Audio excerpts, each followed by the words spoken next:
All right, so this is part 2 of section 6.3 on multiplication and division of rational numbers. So now we're going to do the part on division. All right, you guys have got to be used to this by now, right? Division, 3 ways, right? Partitive, repeated subtraction, missing factor. So these two, let's just start off with these two, and let's look at what makes them the partitive or repeated subtraction. So here, if that quotient is a whole number, it's going to be repeated subtraction. So remember back when we did those problem classifications and we talked about how if the unit was the same, it was repeated subtraction?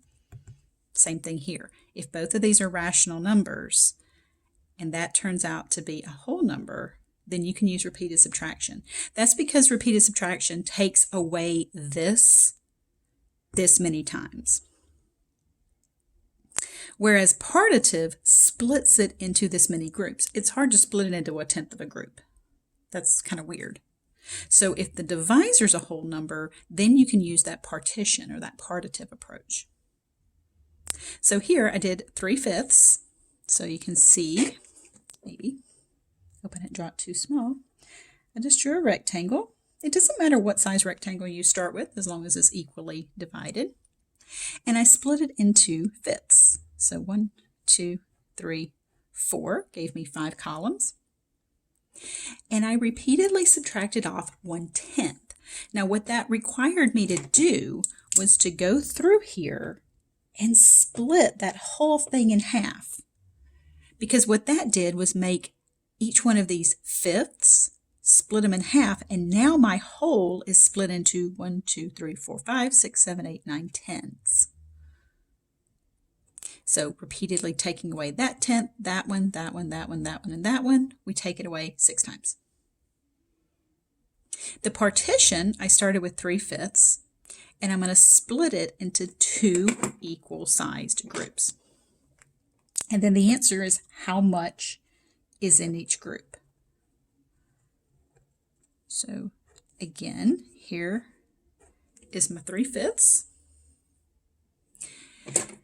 And I want to split it in half, right? I want to split it into 2 equal groups. So again, with that line through the middle here, here's one group, here's the other group. How much is in this group? 1, 2, 3 out of 10. This group, also 3 out of 10. So this is the part that's in each group. This is the number of groups.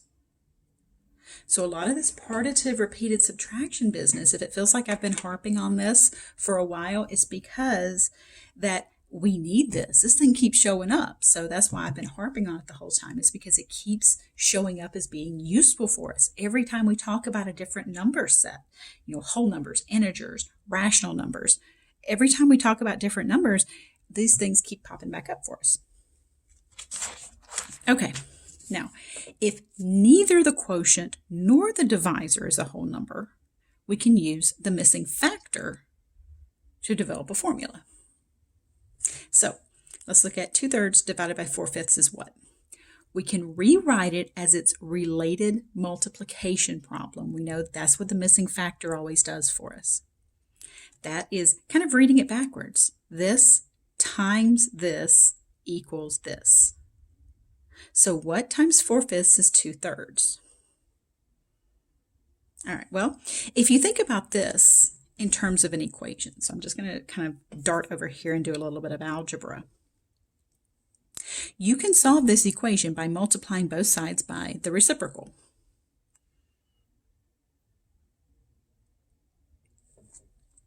So you can see I did that in blue by the reciprocal of this coefficient of x here. So we get that x, which is our question mark, is 2/3 times 5/4. So what that tells us, and I tried to highlight this stuff in different colors, I tried to color code it here for your viewing pleasure, that this division can be written as multiplication of the reciprocal.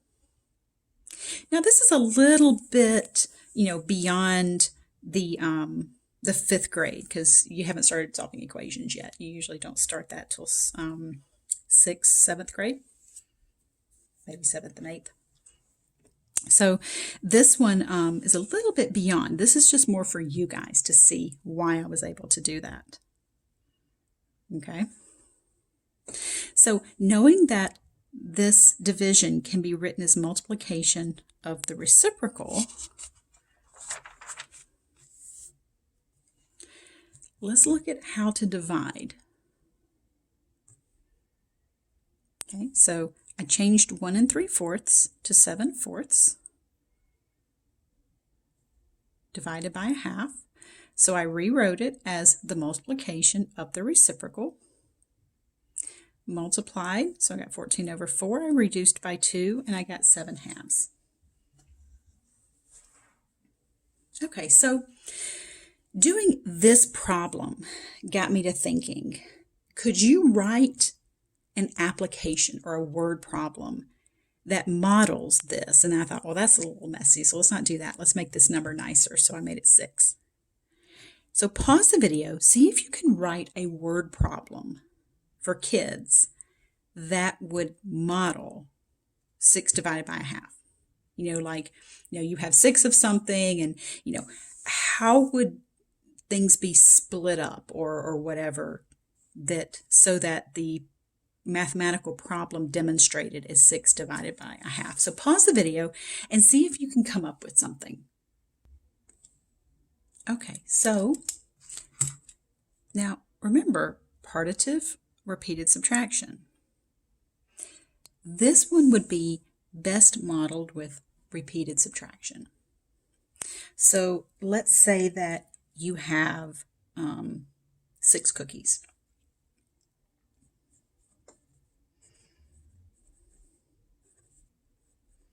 So there's my total.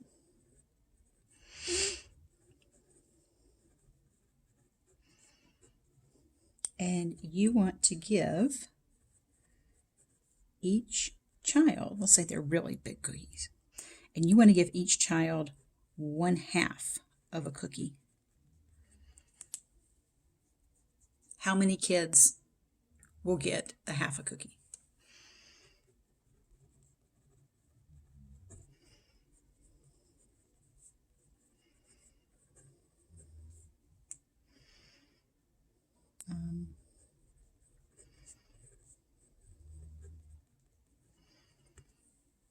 Okay, so if you said a problem like 6 split in half, that would be incorrect because that's 6 divided by 2.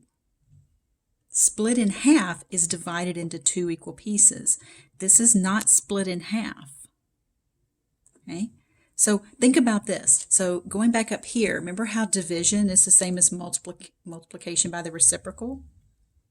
6 divided by a half is the same as 6 times 2/1. So my answer is going to be 12.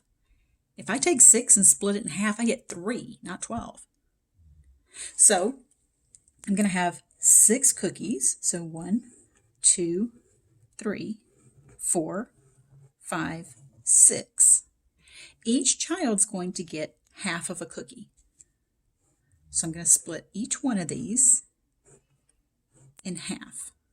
So how many kids will get half of a cookie? Well, there's one, there's one, there's one, there's one. So you can kind of think of it like a serving, say serving size is half of a cookie. So how many kids will get half of a cookie? 1, 2, 3, 4, 5, 6, 7, 8, 9, 10, 11, 12. I came up here, I paused the video before I did all this one, and I wrote this up here because I realized that I did this one by using equations, which is not something you could show kids. What you could do is, knowing that with division, if you multiply the top and bottom by the same number, that's the same as multiplying by 1. So you can look at this as like the top, and this is the bottom of a division problem. So if I multiply them by the same number, each fraction by the same number, that's the same as multiplying by 1, because this blue divided by this blue is 1. So then those b's will cancel, and I get AD divided by those d's cancel, CB. and then writing it like this, you get that this division problem can be written as that multiplication. So I just figured I would kind of add that in there. Now, something that I kind of wanted to talk about before I finish up this section, because it's almost done here, is, I don't know if you guys can read this okay. There's a book that was one of my favorites. It's a little older, but it was by a woman. Her name is Liping Ma, and her book's Knowing and Teaching Elementary Mathematics. And this book was pivotal for me. Okay, reading this book was pivotal when it came to how teachers teach, right? And having to prepare teachers, and even myself, making myself a better teacher. In her book, she's Chinese, and she was doing her dissertation at a school in California.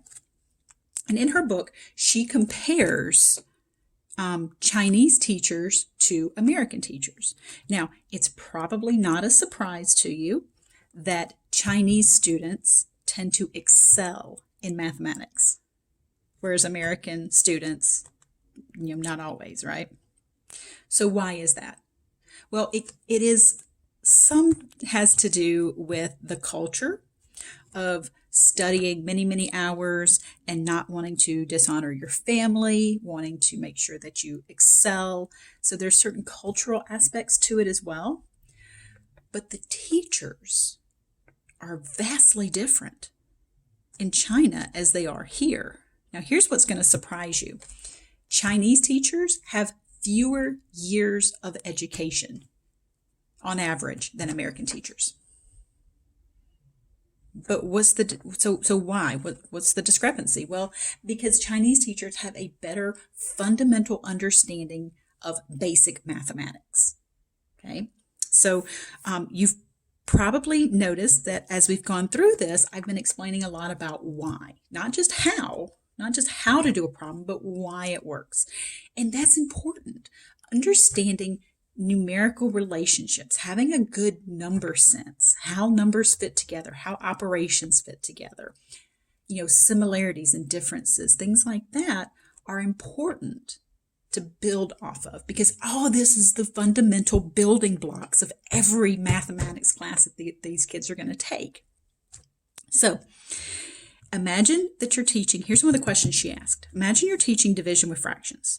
To make this meaningful for kids, something that many teachers try to do is relate it to other things. Sometimes they try to come up with real-world situations.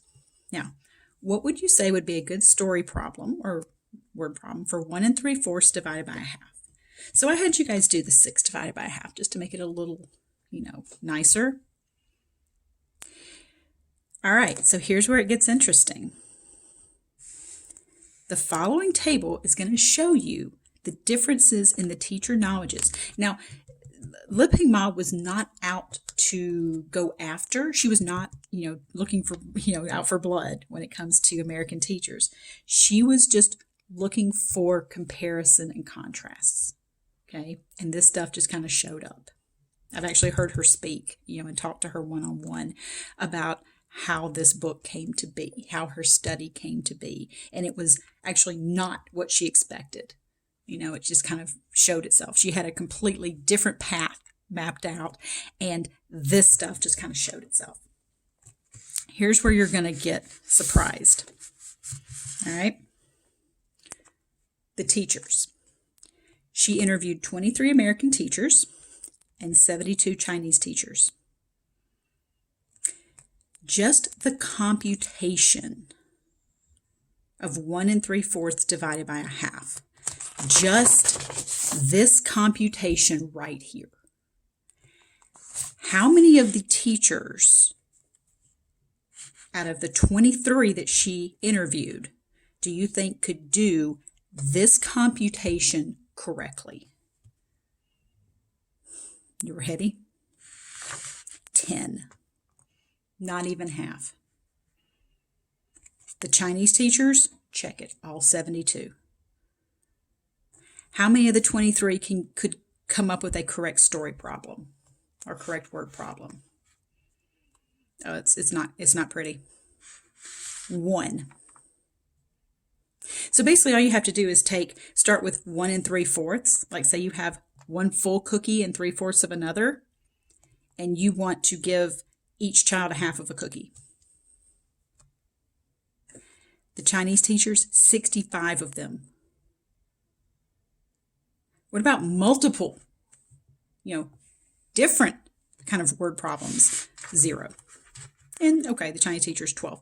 But still, this just goes to show that even though American teachers are far more educated than Chinese teachers, in fact, most Chinese teachers only complete 9th grade before continuing on to what they call normal school for additional 2 to 3 years of study. She explains this discrepancy by saying Chinese teachers have a greater understanding of fundamental mathematics. So indeed, about 10% of those Chinese teachers, despite their lack of formal education, display a depth of understanding which is extraordinarily rare in the United States. So she's saying that if you've got a good enough foundation, you can build off of it. If you've got a weak foundation when it comes to number sense in general, then it's hard to figure things out from it. So, and then, I had some other stuff where she quotes some of the American teachers and the Chinese teachers as to what they said when confronted with this problem. It has their word for word responses. So I'll scan this and add it along with my notes. So in case you're curious, but what this goes to show us is that fundamental mathematics is important. This is a big deal. You are setting the stage for the future of these kids. And if you're doing them a disservice if you just go through the motions and just teach them, the how and not the why as well. So also, don't be afraid to ask for help from your colleagues, from me even. Years from now when you're in a classroom teaching and you encounter something and you're like, oh crap, I'm not prepared to teach this. You call me. Or you send me an email, and I mean it. I'm freakishly good with remembering people. And if I'm not, I don't care. I'll still help you, even if I don't remember you. Send me an email and say, hey, Professor Stantz, I've got to teach this, and I don't know what to do. Because you know what? You may look at it as a source of weakness, but it's not. It is a source of strength. It takes a strong person, a strong teacher, to admit that they don't know something and to go find it out. Okay. I've done that before. I've stopped, class, somebody's asked me a question. I'm like, you know what? I don't know for sure. And I've written it down and I've said, you know what? I'll get back to you. I would much rather write it down, admit that I don't know, look it up, ask some of my colleagues than to give a wrong answer and just, because then I come across as kind of arrogant. If I don't know and I just make something up, then how can you trust anything that I say, right? So don't be afraid to ask for help. Don't be afraid. You don't stop learning. Just because you get out of school, you are always learning, right? I'm always learning new things. I love hearing my students. This is why it's so hard to do this online, because I love the student interaction. I love hearing how you guys think and how you would rationalize things, or maybe how you were taught to do things. I love seeing these different ways and pulling them all together into one kind of cohesive package and giving it to my students and saying, here's all the tools that you can use to help, be a great teacher. So anyway, there's my rant for that. I'm sorry. I'm just kind of, rambling on and on. So this does conclude section 6.3. And next up, we're going to start chapter 7 on decimals.